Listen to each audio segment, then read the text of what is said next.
Hello everyone. इस video में हम लोग रिसेंटली जो BPSC DSO district statistics officers का एग्ज़ाम हुआ है ना, उसका मेंस का पेपर, मतलब ये भी आपका लेवल 9 का ही जॉब है और बीपीएससी ही कंडक्ट करवाती है और सेम पैटर्न पे करवाती है जिस हिसाब से GS1 GS2 होता है उसी हिसाब से। तो उस बारे में हम लोग थोड़ा सा डिकोड करने की कोशिश करेंगे कि किस तरीके से पैटर्न चेंज हुआ है, क्योंकि आप देखेंगे तो बीपीएससी थ्रू आउट आप 68 से देख लेंगे ना तो एक ट्रांसफॉर्मेशन वाले फेज में ही है। तो जितना बेटर तरीके से हम अडेप्ट कर लें इस चेंज को, उतने बेटर तरीके से हम परफॉर्म कर पाएंगे। ठीक है, एक बार ध्यान से आगे बढ़ते हैं हम लोग। आप थोड़ा ध्यान से देखिएगा ताकि हम हर सवाल बाई सवाल को ना एक अच्छे से डिकन्स्ट्रक्ट कर पाएँ कि क्या हमारा अप्रोच होना चाहिए अगर हम 71वीं या फिर 72वीं इन दोनों में से किसी की भी आप मेंस देने का आपका इच्छा है तो आपको क्या क्या चीज़ों को ध्यान देना है। ठीक है, आगे बढ़ने से पहले ना एक चीज़ बस देख लीजिए, जो डीएसओ का एग्ज़ाम था ना उसका क्वालिफिकेशन क्या है कि स्टैटिस्टिक्स, मैथमेटिक्स और इकोनॉमिक्स। इसका मतलब क्या है ना कि ये इकोनॉमिक्स के सवाल इसमें आपको थोड़े अधिक मिलेंगे और थोड़े डायरेक्ट इकोनॉमिक्स जिसको बोलते हैं ना, जो कि जनरली हमारे सीसीई एग्जाम में नहीं आता है, तो हम लोग थोड़ा सा उसको हल्का इग्नोर करते चलेंगे। बाकी ठीक है, आगे बढ़ते हैं। आप देखेंगे ना तो आगे बढ़ते बढ़ते हम हर बार बार ना थीम्स की बात करेंगे। थीम्स की बात करेंगे का मतलब कि यार ये तो पीवाईक्यू के थीम से आया है, ये तो पीवाईक्यू के थीम से आया है। तो अगर आपको इसमें ही दिक्कत है कि कौन सा पीवाईक्यू के थीम की बात कर रहे हैं, तो ये है आपका, ये पीडीएफ आपको मेरे टेलीग्राम ग्रुप पर मिल जाएगा। बहुत फेमसली सर्कुलेटेड पीडीएफ है, शायद केजीएस का है ये। ठीक है, इसमें क्या है ना कि अब आप देखेंगे तो हर थीम वाइज सवाल डिवाइड कर दिया गया है कि development of education in Bihar, उससे किस तरीके के सवाल आ चुके हैं पहले। पार्टीशन ऑफ बंगाल, उससे किस तरीके के सवाल आ चुके हैं। तो इस तरीके से आप देखेंगे ना तो ये पूरा थीम है। तो हम लोगों को कोई भी, अगर आप बीपीएससी के मेंस की तैयारी कर रहे हैं तो पहला काम होना चाहिए कि ये जो पूरा थीम है ना, जितने सब्जेक्ट्स का, GS1 GS2 सबका, जैसे क्रिमिनलाइजेशन ऑफ पॉलिटिक्स हो गया, जुडिशियल रिव्यू हो गया, जुडिशियल रिस्ट्रेंट हो गया, इन सब चीज़ों का ये थीम तो आपको कवर करके रखना ही करना है, वो नॉन नेगोशिएबल है। ठीक है, तो हम हर बार आपको अब ये पीडीएफ नहीं दिखाने वाले हैं। जब हम थीम बोलेंगे तो समझ जाना इस पीडीएफ की बात कर रहा है जो आपको टेलीग्राम ग्रुप पर मिल जाएगा। ठीक है, आइए जनरल स्टडीज 1 से देखते हैं। पहला, हमको पता है कि इसके दो सेक्शन होते हैं इसमें, मतलब प्राइमरली पहला जो होता है वो आपका हिस्ट्री, दूसरा करंट अफेयर और तीसरा आपका डीआई का होता है। डीआई के बारे में अभी बात नहीं करेंगे। देखिए पहला सवाल, पार्टीशन ऑफ बंगाल, हम लोग अभी देखें 40th बीपीएससी में आया हुआ है, तो ये पीवाईक्यू थीम है कि कोई नया बात नहीं है, जो आप पढ़ते आए हैं वो उसी हिसाब से। Ramgarh session of Indian national Congress, तो इससे हमको एक चीज़ समझ में आ गया कि एक नया थीम अनलॉक हो गया। क्या है वो थीम? Important sessions. तो अब हम लोग क्या करेंगे, जो जो मेटर हमारा पीटी का ही इन्फॉर्मेशन है ना, बस उसी के हिसाब से एक शॉर्ट सा एकदम क्रिस्प सा इंट्रोडक्शन कंक्लूजन को निकाल देना है, जिसमें हम लोग सूरत सेशन हो गया, लाहौर हो गया, गया हो गया, पटना हो गया, हरिपुरा त्रिपुरी हो गया, और आपका ये जो रामगढ़ सेशन है, क्योंकि ये सब उस समय का तो ये भी बिहार था, तो उस बारे में जो जो था वो हम लोग एक बार देख लेंगे। तीन कठिया सिस्टम में राजकुमार शुक्ला, अगेन बार बार पूछा गया है, बिरसा मुंडा पूछा गया है, पाला पूछा गया है, तो कुल मिलाकर के पुराने थीम्स पे ही था। फिर क्या है, explain how the British cause the drain of wealth from India in the 19th century, और कौन से मेथड वो यूज़ किए किस तरीके से। ठीक है, तो हमको, अगर आपको पीटी का नॉलेज होगा तो आपको ये तो समझ में आ गया कि जैसे ही ड्रेन ऑफ वेल्थ की बात हुई तो मेरे मन में दादा भाई नारोजी आ रहे हैं, मेरे मन में आ रहे हैं poverty and un British rule of India, मेरे मन में आ रहे हैं आपके गोपाल कृष्ण गोखले, क्योंकि ये सब उस समय के विसल ब्लोअर का काम किए थे जब लोगों को ये बात पता ही नहीं थी। और जो भी आपका एग्जिस्टिंग थीम है ना, जैसे डी इंडस्ट्रियलाइजेशन हो गया, रेवेन्यू पॉलिसीज हो गया, चार्टर एक्ट हो गया, आप इन सब को इनकलकेट करके ये सवाल को हैंडल तो कर सकते थे। पर अच्छी बात क्या है कि इसके और में चंपारण था, जो कि अगेन एक बीटन थीम है, मतलब साल दर साल पटक पटक के मारता है इस थीम को, तो आते रहता है। ठीक है, अगला सवाल क्या है, जेपी और राजेंद्र प्रसाद का कंट्रीब्यूशन, अगेन ये नोन थीम है, कोई मतलब बाउंसर सवाल नहीं है। सीडीएम की बात कर रहा है और सॉल्ट मार्च की बात कर रहा है, अगेन नोन थीम है, तो कोई दिक्कत वाली बात नहीं है। सेक्शन 2 क्या है, करंट अफेयर्स आता है इसमें प्राइमरली। अब देखिए पहला सवाल क्या है कि G20 जो समिट हुआ था, अगेन देखिए करंट अफेयर्स का अगर आप देखेंगे ना, आपको एक ये दिखाते हैं, जब हम लोगों ने पहला वीडियो बनाया था ना इसके ऊपर कि किस हिसाब से हमारा क्या होना चाहिए, तभी हम आपको बताए थे, सारे सोर्सेज बताए थे कि मॉडर्न का क्या सोर्स होना चाहिए, हर सब्जेक्ट का सोर्स वाइज बताए थे। उसी में करंट अफेयर्स के लिए हम लोग बोले थे कि जो बेस्ट वन स्टॉप सोल्यूशन है वो आपका विजन आईएएस का मैगजीन है। 70th बीपीएससी के लिए भी हम इसी को यूज़ किए थे, रिजल्ट आप लोगों को पता है। और बस इसमें ध्यान क्या देना है ना कि आपको पूरा नहीं करना है, मतलब पूरा का पूरा मैगजीन आपको नहीं करना है, कुछ सिलेक्टेड टॉपिक्स है जो भी आदमी बीपीएससी के थीम को साल दर साल एनालाइज करता है बैठ करके समझा है उस थीम को, तो उसको पता है किस तरीके के सवाल आते हैं, तो कौन से थीम है। तो अगर आप बोलेंगे तो आपको हाईलाइट, जैसा आप लोगों को लगता है, अगर आप बोलेंगे तो कमेंट में आप बताएंगे, तो हम हाईलाइटेड PDF मंथली वाला पिछले 7-8 महीने का हाईलाइट करके डाल दिया जाएगा, ताकि आप उससे सिर्फ उन टॉपिक्स को पढ़ सकें। ठीक है, अब क्या सवाल है, G20 समिट के ऊपर है। नवंबर 2025 के मैगजीन में आप देखिए G20 समिट, यहाँ देखिए G20 समिट के ऊपर बहुत अच्छे से आया गया है, मतलब क्लियरली पूरा आप देखेंगे ना, तो G20 समिट को ढंग से बताया गया है। तो कोई बाउंसर सवाल नहीं है, कहाँ से आना था वो पता है अपने को। ठीक है, फिर examine the role of election commission of India in the recently held elections, again क्योंकि SIR न्यूज़ में है, तो ये आपका बिल्कुल मतलब एक्सपेक्टेड और प्रोबेबल सवाल है। Evaluate the effectiveness of the Bihar मुख्यमंत्री कन्या उत्थान योजना। अब अगेन ये अब आपको समझने की जरूरत है, ये एक नया थीम है जो अनलॉक हो गया है। इस थीम के तहत आपको क्या करना पड़ेगा, जो भी मेजर फ्लैगशिप स्कीम्स हैं बिहार की, उसको कवर करना पड़ेगा। जैसे महिला रोजगार हो गया, स्टार्टअप पॉलिसी हो गया, इंडस्ट्रियल प्रमोशन पॉलिसी हो गया, AI मिशन हो गया, टूरिज्म पॉलिसी हो गया, 7 निश्चय हो गया, इसको हम लोग होलिस्टिकली कवर कर लेंगे। Examine the impact of China factor, again आप जब विजन IAS का मंथली मैगजीन पढ़ेंगे ना, तो उसमें इंटरनेशनल रिलेशंस में आप ये बहुत अच्छे से इंडिया का neighbourhood first policy, Gujral doctrine और आपका चाइना फैक्टर, हर चीज आपको अच्छे से समझ में आ जाएगा। ठीक है, discuss the importance of climate change negotiations and international cooperation in achieving the sustainable development goals. फिर वही बात है, देखो अगर ये जो है ना क्लाइमेट चेंज है, ये एक नोन थीम है, स्पेशली 68 के बाद से, जब से ज्योग्राफी थोड़ा एक्सपेंड हुआ है, ये थीम है जो कि आपको तैयार रखना पड़ेगा। SDG हम लोग प्रिपेयर करते हैं वैल्यू एडिशन के लिए, यहाँ पर थोड़ा सा और बेटर तरीके से हम लोगों को पोर्ट्रे करना पड़ेगा, पर ये एक्सट्रीमली डुएबल है। और अभी हम आपको जो सोर्सेज दिखाएंगे उसमें सवाल भी आए हुए हैं। ठीक है, फिर क्या है, डिस्कस करो जो डिमांड है 6 शेड्यूल का, अगेन 3 से 4 बार विजन IAS के मैगजीन में कवर हो चुका है। मिशन कर्मयोगी दिसंबर 2024 के मैगजीन में कवर हुआ है ये, तो ठीक है, हमको बस इतना पता है ना कि ये आपका गुड गवर्नेंस से रिलेटेड है और सिटीजन सेंट्रिक एडमिनिस्ट्रेशन से रिलेटेड है। तो इसका अब मतलब एक सवाल अगर आ गया दिसंबर से, मतलब 1 साल पहले से, तो हम ऐसा तो नहीं है ना कि इस एक सवाल के लिए पुराना पढ़ने लगेंगे, तो पढ़ेंगे उतना ही, पर या अगर हम इसको अटेम्प्ट किए, या तो हम इसको अटेम्प्ट ही नहीं करेंगे, इसी को अटेम्प्ट करेंगे।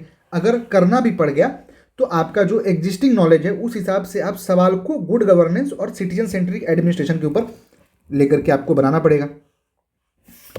अगेन WTO का क्या प्रिंसिपल है, डोनाल्ड ट्रंप का जो ग्लोबल ट्रेडिंग सिस्टम पे क्या इंपैक्ट लेकर के आया है, उनका tariff, very widely covered in news, बार बार आता रहा है, तो फिर ये विजन PYQ के अंदर आपका मिल जाएगा आपको।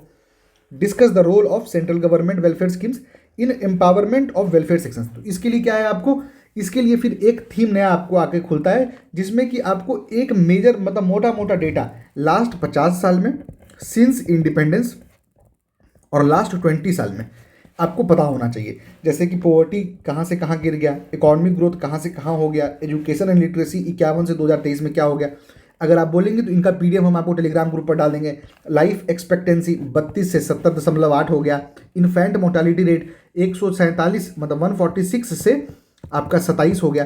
तो अगेन ये सब है, ये ऐसा डेटा है ना कि आपको ये सब वैल्यू एडिशन के तौर पर हमेशा रेडी रखना पड़ता है, क्योंकि आपको इसको कब ऐसे में यूज़ करना पड़ जाए और कब GS में यूज़ करना पड़ जाए आपको नहीं पता। तो ये अगेन वो चीज़ है जो कि अगर आप ढंग से प्रिपेयर कर लेंगे तो आपका सवाल निकल जाएगा। कुल मिला करके हम लोग क्या देखें GS1 में कि मोटा मोटी जो है ना वो आपका PYQ के थीम्स के बेसिस पे ही चल रहा है। विजन IAS जो है वो आपका मंथली करंट अफेयर का मैगजीन, अगर आप कहेंगे तो हम हाईलाइट करके भेज देंगे, उतना कर लो, काम तुम्हारा हो जाएगा, ज़्यादा भटकने की जरूरत नहीं है। और DI अपने को प्रैक्टिस करते रहना है डेली। हम आपको अपना पर्सनल एक्सपीरियंस बताएं ना, तो हम एग्जामिनेशन हॉल में बैठ करके पहली बार DI सॉल्व किए थे, और हमको लगता था कि यार हम तो इंजीनियर हैं, गेट दे करके आए हैं, 65 रैंक लाए हैं, ये सब क्या है मेरे लिए DI। और DI में हम 32 नंबर का गलती कर दिए। मेरा GS1 में आया था 164, 32 नंबर गलती कर दी हम। अगर 32 नंबर गलती नहीं करते तो बात कुछ और रहता, पर ठीक है वो अलग बात है। तो DI को लाइटली मत लेना भाई, नहीं तो ये सबसे ज़्यादा रिग्रेट यही देता है। जब आ जाता है ना फाइनल मेरिट लिस्ट, उसमें नाम नहीं दिखता है, तो सबसे ज़्यादा रिग्रेट DI देता है। ठीक है, बढ़िया। अब GS2 की बात करते हैं। GS2 गेम चेंजर पेपर होता है। क्यों गेम चेंजर पेपर होता है उसके बारे में अगर बताएं ना आपको, तो GS2 में आप देखेंगे ना तो जनरली लोगों को 130-35 से अधिक नंबर नहीं आता है। मतलब आता है लोगों को 150 नंबर भी आप देखिएगा तो लोग लाए हैं, पर अगर आप इसको ढंग से प्रिपेयर कर लिए ना, थोड़ा सा एक्स्ट्रा एफर्ट डाल दिए ना, कि अगर पूरा जनता 70% एफर्ट मार रहा है, आप 90 से 95 टच कर दिए ना एफर्ट को, तो आप इसमें 150 से अधिक स्कोर कर सकते हैं।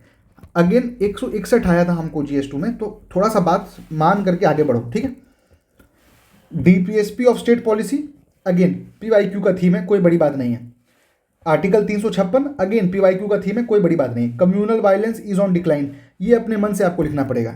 और कहीं ना कहीं अगर आप देखेंगे ना, तो हम लोग बिहार का सुशासन फ्रेमवर्क, उसके बारे में तो पढ़ाई करने ही वाले हैं, तो उससे आप उसको रिलेट करके कि किस तरीके से जो गवर्नेंस, गुड गवर्नेंस का जो सिस्टम है, वो कहीं ना कहीं ओवर पावर कर जा रहा है इस तरीके की कम्युनल आइडियोलॉजी से, इस बारे में बात करेंगे।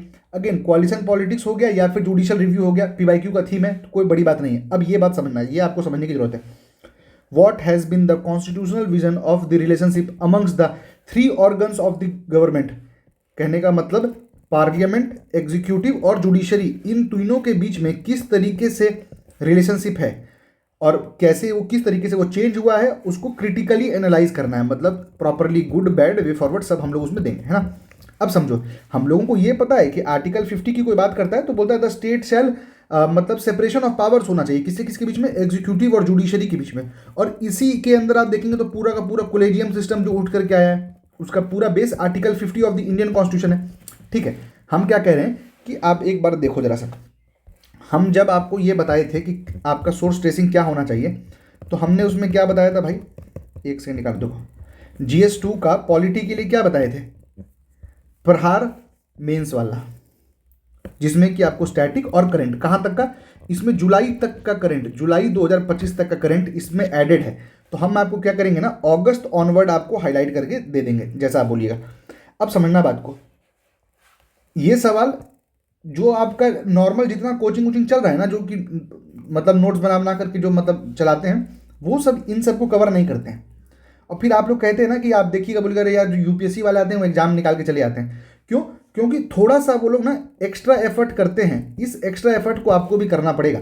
अब देखो, ये है आपका सेम जो हम आपको बुक दिखाए इंडियन कॉन्स्टिट्यूशन का, इसमें देखिएगा तो प्रॉपर एक चैप्टर ही है भाई, separation of power and functional overlapping, जिसमें कि डिफरेंट मॉडल्स के बारे में बताया गया है, कैसे कोऑर्डिनेशन आपको तीनों जो है आपका एग्जीक्यूटिव, लेजिस्लेचर और जुडिशरी में होना चाहिए, कैसे इंप्रूव करना है, किस तरीके से doctrine of checks and balances रहना चाहिए ताकि इन दोनों के बीच में अकाउंटेबिलिटी भी बनी रहे।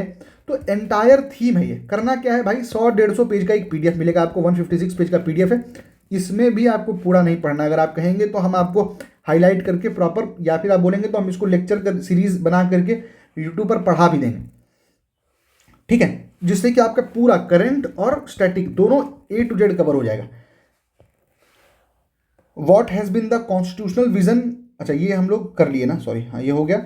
अब क्या है, व्हाट डू यू मतलब what do you understand the difference between the national commission for women और नेशनल कमीशन फॉर शेड्यूल। देखो ये तो अपने को पता है, नेशनल कमीशन फॉर वुमेन जो है वो एक संविधानिक बॉडी नहीं है, it is not a constitutional body, और ये ST SC वाला जो कॉन्स्टिट्यूशनल बॉडी है। तो कुल मिलाकर के एक नया थीम अनलॉक हो गया है। इस थीम में क्या है कि कॉन्स्टिट्यूशनल बॉडी और स्टैट्यूटरी बॉडीज दोनों को कवर करना पड़ेगा। रिसेंटली बिहार सरकार, अगर आप 70वीं प्रीलिम्स के समय पे पढ़े होंगे तो करंट अफेयर में था भी कि 3 नई बॉडीज, अल्पसंख्यक एटसेट्रा एटसेट्रा का बनाया गया है।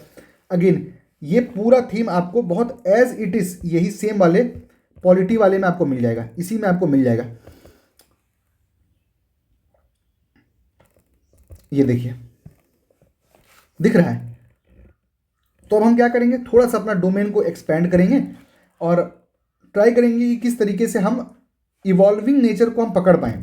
अब आपका ये है क्या है कि Indian state has developed various welfare policies despite the liberalisation process, analyse the changing nature of the welfare state since independence. फिर बाउंसर सवाल है ये, पर मतलब बाउंसर सवाल भी नहीं है। अगर आप मतलब अभी आप देखेंगे ना, तो आप ChatGPT से बैठ करके लिबरलाइजेशन 1991 का कुछ डेटा निकाल लीजिए कि उस समय पे किस चीज़ का क्या स्टेटस था, कितना हम लोग सब्सिडी देते थे, कितना हमारा रिवेन्यू एक्सपेंडिचर था, कितना हमारा कैपिटल एक्सपेंडिचर था। और आज के हिसाब से देख करके अगर आप एक अपना फ्रेमवर्क तैयार कर लेंगे ना, वही जो मुँह पर आपको बोले कि 20 साल का, 50 साल का और इंडिपेंडेंस का एक मोटा मोटी 4-5 डेटा भी अगर आप ध्यान रखेंगे ना, तो आप उसको कोट करके अपना आंसर को सब्सटेंशियली इंप्रूव कर सकते हैं। फिर अगेन क्रिमिनलाइजेशन ऑफ पॉलिटिक्स, बहुत ही बीटन PYQ थीम है। सेक्शन 2 क्या है भाई, फिजिकल डेफिसिट। अब फिर वही बात है कि क्योंकि ये आपका एग्ज़ाम था स्टैटिस्टिक्स का जिसमें इकोनॉमिक्स वाले लोग भरे थे, तो इस तरीके के सवाल दिए गए। पर फिर भी हम सेफ साइड के लिए ये कर सकते हैं कि अगर आप प्रहार देखेंगे इकोनॉमिक्स का ना, तो हम 2-4 मॉडल, जैसे एग्रीकल्चर तो हम एनी वेज पढ़ना ही है हमको, हम 2-4 मॉडल की, मतलब एक थीम ये हो गया, एक थीम मॉनेटरी पॉलिसी हो गया, एक थीम गवर्नमेंट बजटिंग हो गया, यही 3 नया थीम है ना। उसके अलावा ग्रोथ एंड डेवलपमेंट तो हम कर ही रहे हैं, ये हम कर ही रहे हैं, ये सब कर ही रहे हैं। तो 3 नए थीम्स का आप बताएंगे ना, तो प्रॉपर 20-30 मिनट में कंपाइल करके वो आपको प्रोवाइड कर दिया जाएगा। फिर अगेन आरबीआई वाली बात है, मॉनेटरी पॉलिसी में आ जाएगा, जीविका दीदी का है, एक्सपेक्टेड है करंट में। इंडस्ट्रियल सेक्टर का क्या स्टेटस है, पीवाईक्यू का थीम है। What are the main characteristics of Viksit Bharat, again ये विकसित भारत जो है ना भाई, ये आपका न्यूज़ में भी रहा है थ्रू आउट, जो मतलब अमृतकाल ये सब सिस्टम चल रहा था। अब अगेन देखो भाई, कुछ आपको करने की नहीं जरूरत है। आपका जो प्रहार है इंडियन पॉलिटी का, उसमें देखो दिया हुआ है क्लियरली विकसित भारत का क्या है, क्या इसका about targets, per capita income कितना होना चाहिए। हमको इसके 4-5 भी अगर याद रहेंगे ना, पिलर्स याद रह गए, 2-3 डेटा याद रहे, तो सवाल बन जाएगा। अगेन ये इंडियन इकोनॉमी का है, तो फिर हम वो भी कह रहे हैं ना कि आपको ये जरूरी नहीं है कि हर प्रहार मैगजीन का आपको पूरा का पूरा पढ़ने की जरूरत है, पर सब्सटेंशियल अमाउंट पढ़ना है कहिएगा तो हम हाईलाइट करके भी टेलीग्राम ग्रुप पर डाल देंगे, जैसा होगा तो उसका लेक्चर भी आ जाएगा। क्लाइमेट चेंज अगेन मैनेजेबल है, मतलब मैनेजेबल है अगर इज्जत से करंट अफेयर को पढ़ा जाए, और पूरा प्रिपरेशन करने के बाद आपका ये आराम से सॉल्व हो जाएगा। सॉइल टाइप्स अगेन ज्योग्राफी के पैटर्न पर ही आ रहा है, तो कोई बड़ी बात नहीं है। साइंस देखो, की objectives and current progress of the Indian national quantum mission. अब अगेन ये सब टॉपिक ना जो कन्वेंशनल कोचिंग्स है ना वो नहीं पढ़ाएगी, क्यों? क्योंकि वो पीवाईक्यू थीम के ऊपर पटाख पटाख आंसर निकाल करके पढ़ा देती है। प्रहार का अगर आप मैगजीन देखिएगा तो उसमें बहुत अच्छे से आपका नेशनल क्वांटम मिशन के बारे में पूरा अच्छे से दिया हुआ है कि क्या है, क्या उसका साइलेंट फीचर्स है, कितने फिजिकल क्यूबिट्स बनाने हैं, जो क्वांटम कम्युनिकेशन है कितने रेंज तक होना है। तो हमको ये पूरा पढ़ने की जरूरत नहीं है भाई, पर इससे हम 2-3 पॉइंट छांट लेंगे ना बस, तो हम अपना सवाल को, होता ना इज्जत बचा के निकलना, इज्जत बचा के निकल जाएंगे। Again Semicon India vision IAS में बहुत इज्जत से कवर किया हुआ है। इसरो का क्या प्लान है, शुक्रयान का और नेक्स्ट जनरेशन एलवी। देखो नेक्स्ट जनरेशन एलवी जो है ना वो न्यूज़ में था, तो नेक्स्ट जनरेशन एलवी तो न्यूज़ में था, शुक्रयान आपको यहाँ पर नहीं मिला। तो इस तरीके का ना एक आपको मन में एक फ्रेमवर्क रखना है कि कोई भी स्पेस का एग्जाम्पल देखते हैं, देखो कि कोई भी स्पेस का आएगा ना, मान लेते हैं शुक्रयान है, हमको शुक्रयान के बारे में नहीं पता, हमको आदित्य L1 का हम पढ़े थे, अब हम आदित्य L1 से ही आप निकाल लो सिग्निफिकेंस ऑफ शुक्रयान। शुक्रयान होने से क्या फ़ायदा हुआ, साइंटिफिक एडवांसमेंट होगा, room to new discoveries, prestige और डिप्लोमेसी बढ़ेगा, जिससे कि हम इंटरनेशनल कोलैबोरेशंस बेटर तरीके से कर पाएंगे, एक्सेस टू रिसोर्सेज, कमर्शियलाइजेशन और इकोनॉमिक बढ़ेगा, हम अर्थ का बेटर मॉनिटरिंग कर पाएंगे, और आपका एजुकेशन, जिससे कि स्टेम एजुकेशन को यूथ में, जो कि वो लोग रील बनाते हैं, रील बना करके थोड़ा स्पेस के ऊपर आ पाएँ। चैलेंजेस क्या है, future framework, funding and cost, unpredictable, technological gap, unregulated law, rivalry हो जाएगा स्पेस वॉर की तरह, मतलब तो कहीं ना कहीं ये अनसस्टेनेबल हो जाएगा, इन्वायरमेंटल और एथिकल कंसर्न्स हो जाएगा। तो कुल मिलाकर के हर चीज़ का हमको पता होने का भी जरूरत नहीं है। मेरे मन में फ्रेमवर्क जैसे ये आदित्य L1 का था, अब आओ ऊपर दिखाते हैं और आपको।